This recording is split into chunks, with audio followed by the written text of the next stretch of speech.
We begin this noon with a parade of police cruisers, motorcycles, and officers, as well as mourners, family, and friends paying their last respects to a fallen brother in blue. Here is video from Chopper 7 of that procession. Hundreds of members of the force joining together to say goodbye to Officer Fadi Shukur. 7 Action News reporter Simon Chowdhury has more on the celebration of his life today. A moving scene indeed, Simon.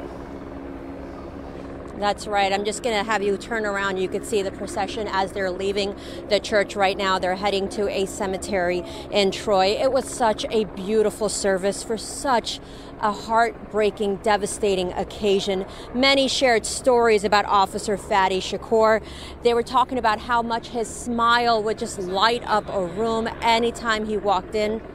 This was moments from inside the church just moments ago. Today we celebrate Fadi Shukur, who was a fine man, a great police officer, who died a true hero. And I want the family to know that the people of Detroit will never forget what Fadi Shukur meant to our city. We've lost too many of our officers.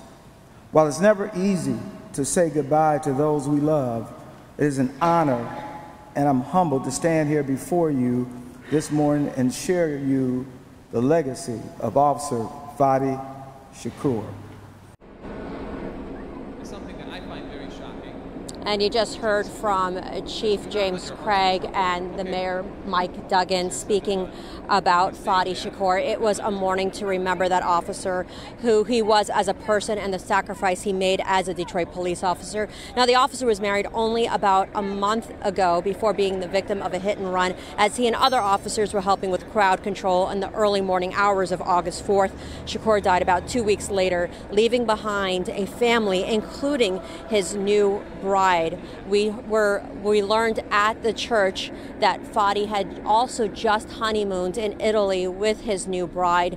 Many shared stories about his passion for life and the job. Again, those who were speaking included the mayor and Detroit police chief. We're going to hear from them a little bit later in the later editions of 7 Action News. Again, right now the procession is heading to the Whitechapel Memorial Cemetery in Troy. Now, as for the suspect in this fatal hit and run, he is now facing murder charges. His name is Jonathan Cole. He is 19 years old. He could spend life in prison.